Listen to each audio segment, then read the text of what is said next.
Hey guys, AnnaSimsTV here, and welcome back to another Seduce Me the Otome. I am so sorry I have not posted in about a week since Halloween. I really do apologize for that. It's just I've been really busy. I had my craft fair yesterday. Yesterday was Saturday, and I did a lot of stuff today, and I'm going to talk about that in another video. So, yeah. Anyways, we last left off with, I believe, I don't remember. Oh, we talked to that really rude girl who I called Regina George, I think, and stuff, so I think that's where we left off. So, let's begin, shall we? Hey, honey. As I got into the car, I noticed my father looked troubled, clutching at his steering wheel and staring straight ahead, as if something was really bothering him. I really can't speak. About what happened yesterday. I'm sorry for yelling at you. Does your cheek still hurt? Oh, okay. No, it's nothing to worry about. I mean it. I shouldn't have laid a finger on you. You know that you're my most precious daughter. You're all that I have. What does he mean by most precious daughter? Does he have other children? Thought I was an only child. What's happening here?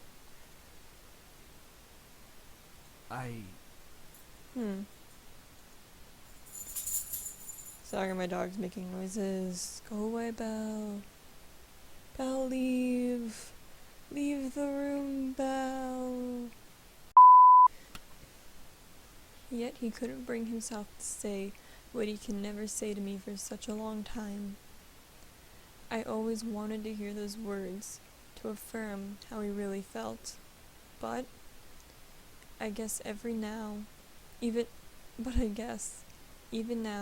he couldn't say it to me.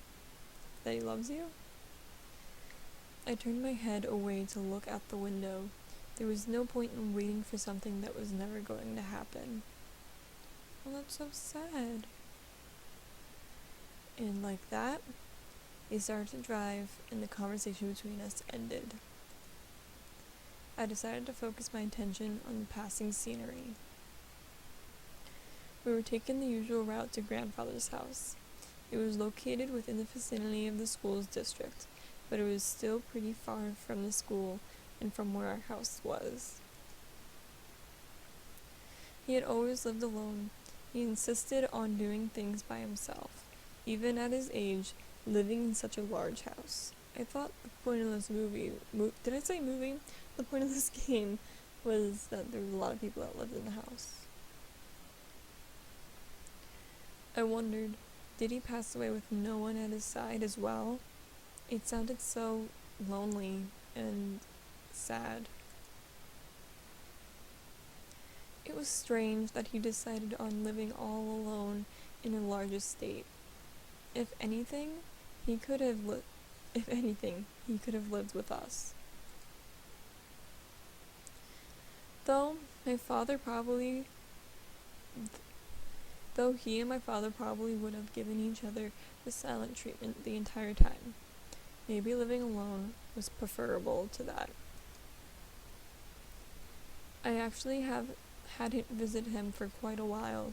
Visits to his house were most frequent when I was a child, and I had grown up long since then. She has a lot of monologue going on. The last time I visited, though, he looked just as usual. He looked just as usually was happy and healthy. I felt like I read that completely wrong, I'm not sure. But things change. In the back of my mind, I knew that he would have to leave one day. It wasn't like humans could live forever. So, why did my heart still feel so heavy? I am not gonna lie, I swear to God, I felt like I said this last episode, but this character reminds me so much of one of my friends.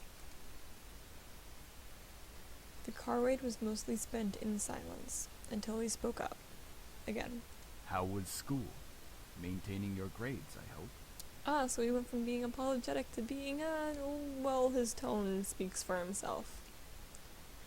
Yeah, I've been trying my best as far... yeah, I've been trying my best so far. Trying? That's not really doing the best you can, is it? With my father, only some words I say were filtered through his ears. It was so difficult to keep up a conversation without eventually talking about academics or my future, even if it wasn't something loosely based on it. He always found a way to integrate it whenever we talked. Anyway, your belongings are in the trunk. There isn't a lot, so I'm sure you can manage bringing them inside the house.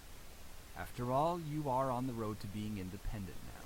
She is a high school student. What are you talking about? Yes, I can manage on my own. The usual silence resumed between us. I really wasn't sure what to say around him, especially when most of the time we didn't share the same opinions. One question did linger in my mind, though. If he was going to justify acting so nonchalant at grandfather's funeral, I had the right to at least know why. Try again, leave it alone.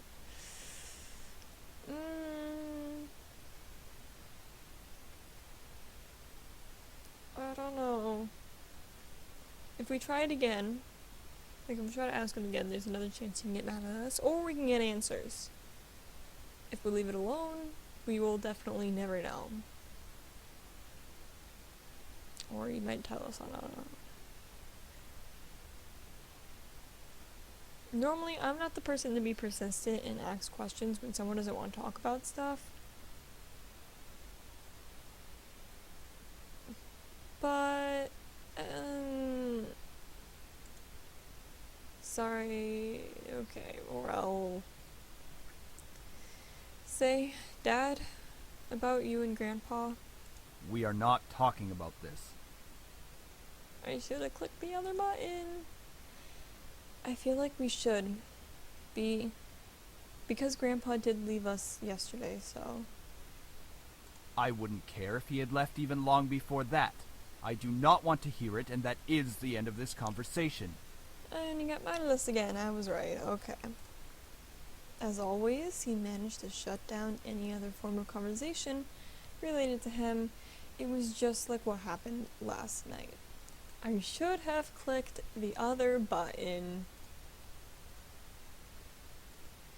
I opened my mouth slightly, but closed it again. It was like talking to a brick wall. It wasn't like I could find out anything by somehow arguing my way through it. Alright then. I leaned against the car door and stared out the window. I really couldn't think. What would this place be like? I had been to my grandfather's house before, but it was one thing visiting and it was another thing actually living there. How would I manage living on my own without any training to really care for a house? I knew naturally the bills would be paid by my parents, who inherited grandfather's stocks to the corporation, but I had never lived independently before. Thinking about it made me feel like some kind of bird being pushed out of the nest.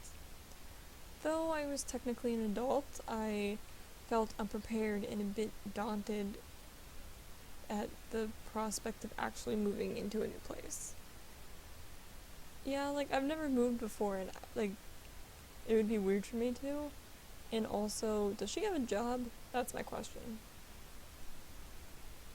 Most people my age would be ecstatic of moving out. After all, it would symbolize some kind of change in their lives, like being on the road to independence. Isn't that what her father said? But I felt like it was nothing of the sort. I really hoped I wouldn't let my parents down. I wouldn't want to let grandfather down. What would he be saying right now? I gazed up at the passing clouds in the sky. If you're out there, grandfather, how would you be doing? Would there be anything that you'd want to tell me at this moment? His ghost comes by and speaks to you. And of course, no answer. What was I doing? Searching for answers in heaven that would or would not exist? Still sounds like one of my friends that I have, who has been my friend for about almost 8 years now. I ducked my head to stare at the blur of the trees and the cars from the car window. My head was definitely going into the clouds there at that moment. Either way, I found myself being driven off to my new home.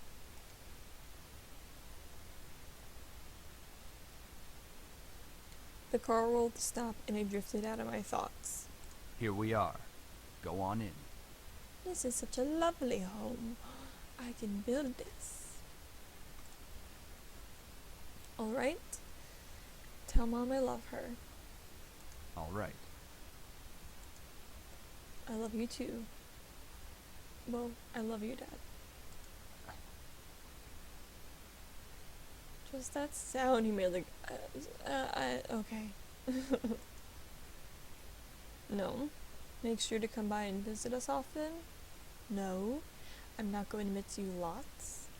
Nothing other than a blank stare. I paused a bit before reaching for the car door handle, waiting for any form of goodbye, but he didn't speak again.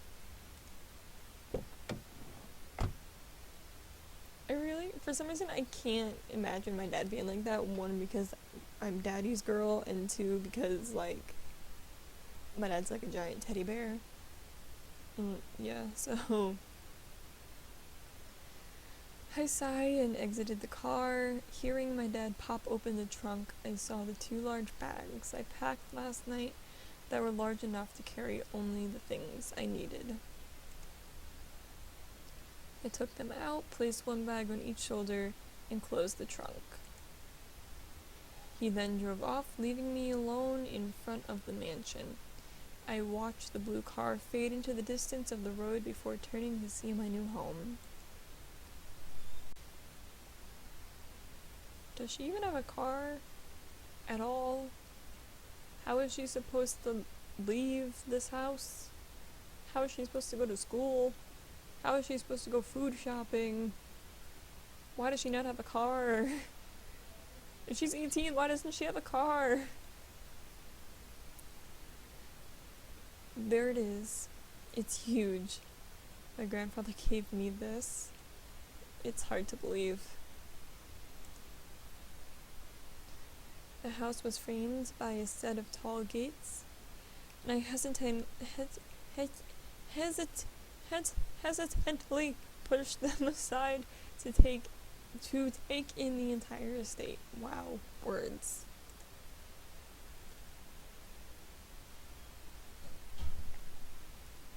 The house still looked like it was when I last visited him. At a glance, it seemed kind of intimidating with its size. Though, if I came closer, it was clear that there was more to it than that. The brick walls framed the shrubbery and lovely flowers, giving it a homey and welcoming look. But it contrasts the tall doors into the house, gave me the feeling of grandeur. I knew who knew what was waiting for me? But I wouldn't back down at this moment. I took out the key to the front doors and unlocked them.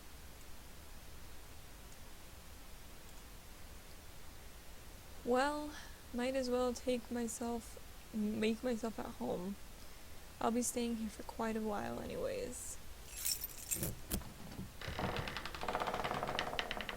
That's when I saw them. Lying on the floor was a group of men. They were all unconscious, but there was no explanation as to why they were there in the first place. I dropped my bags and let the door close on its own behind me. What? Who the heck are these guys? Why are they here? What's going on? Some of them had open wounds, the blood was staining the floor, and the scent was intermingling with the air.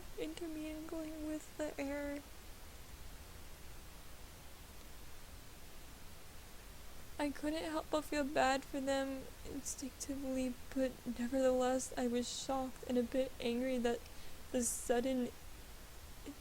my mind suddenly went from caring and concerned and confused and demanding answers. What? Wait, does this have to do with like the gunshots we heard the first episode? Who are you guys? No response. I'll call the police. Still nothing. None of them seemed to be awake to answer or respond to me. It seems surreal to have random strangers in the house I just moved into, but I wanted answers quickly. That was until... Eep, get away from me! Woman, you're going to let me kiss you. Whoa! I'm sorry, but what? I couldn't believe it myself, but within mere blinks of an eye, one of the men went from lying on the floor to being right in front of my face. What was even more odd was the fact I felt serene and calm about it. What? Okay, I take back the fact that she sounds like my friend. What is happening right now? I slowly, a desire burned from my chest, telling me to accept his kiss, even when my mind vehemently refused it. Go ahead? Good. Oh my god, is this happening right now? Is this seriously happening? As he kissed me, I could feel my body go weak. I didn't know why, but that kiss was draining me of my energy, and yet, it was so good and made my heart sing. It was strange and tingling feeling that danced over every nerve of my body. I could feel streams of intangible energy running up my body into my lips. Girl, you could have just kissed a boy with herpes. It felt odd, but at the same time, it felt amazing. What? Sam, stop it. His name is Sam? Hmm? The person kissing me, Sam, was his name, glanced behind him. I said stop. Now. Fine. What is happening? What in the name? What? He looks like Harry Potter. Finally, he pulled back, and I was left standing there in a daze. What? Oh, she's all blushy.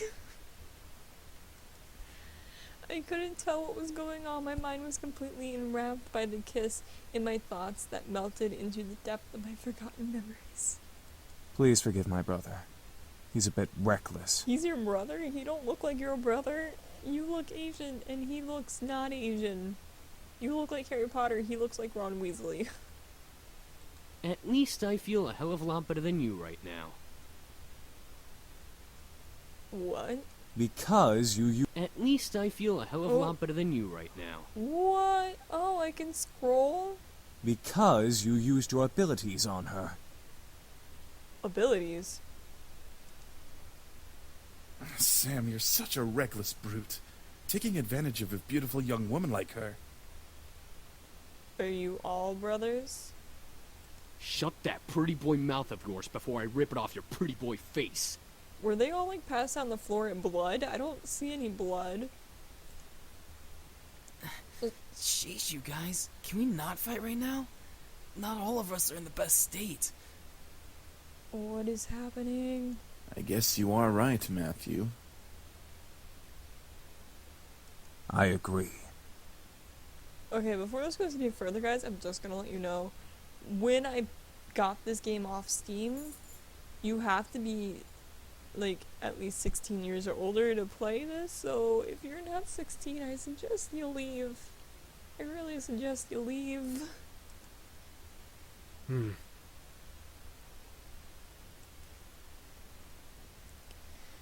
However, as the men got up and started to chat freely, my thoughts began to reassemble, as I remembered my confusion and anger once again, only now multiple tenfold.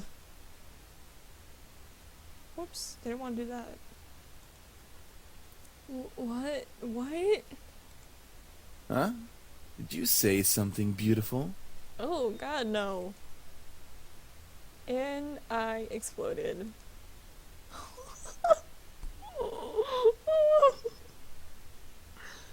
What's going on? Why the hell are you in my house? Why are you all wounded? Why did you kiss me? Who are you guys? I couldn't help but exploding, but after being taken advantage of and being left in a mush state, my words escape without filter.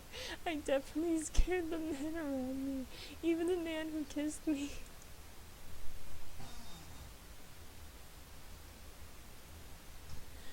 Wait a second. The guy who kissed me? Ouch! What's your problem? I just punched him. What's your problem? You can't just go around forcing people to kiss you like that. Are you some kind of pervert? Okay, this reminds me of my friend again. Pervert! It was only a kiss! It might mean nothing to you, but it means a lot to me. What? Was it your first kiss? Ow! Hey! What was that for? I punched him again. I know first kisses aren't exactly amazing and full of sparkles and something out of fairy tale, but I at least expected it to be more than just something forced. So it was your first kiss. Stop making such a big deal out of it. Oh, she's so mad. Are you asking to get punched again? Well, what do you want me to do? It's not like I can somehow take it back. Ask for an apology, hit him again. Ask for an apology, hit him again. I don't know what I would do. Personally, if it was like a friend of mine, I would well, my friend wouldn't kiss me, but like, I don't know. I want to punch him, but I feel like it's more ethical asking for an apology. Let's ask for an apology. You should at least apologize. That would suffice. As if to him, he muttered something under his breath. Why do I always look like the bad guy? Apologies aren't my forte, but I'll try my best. Okay, fine. I'm sorry. Sorry about what? I'm sorry for kissing you like that. I went too far. He sighed and ran his fingers through his hair. Look at me, I'm trying to be all hot so you'll like me. Ooh. I didn't mean for it to turn out that way. It's just... I act on impulse, okay? It's difficult to control myself and... What am I saying? It's okay. I get what you're trying to say. Thank you for the apology. And just like that, guys, we are going to end it here. I know that some of you might not want it to end right here, considering what is happening right now. That is flip-flopping insane. But thank you all so much for watching, and if you're new to the series, keep in mind that we do have a playlist of the series on my channel. Check out the playlist section. And yeah. Also, guys, if you're new to the channel, you can also hit that subscribe button and join the TV Kingdom, and I will see you all later. Remember, guys, it's not just my channel, this is your channel too. Bye!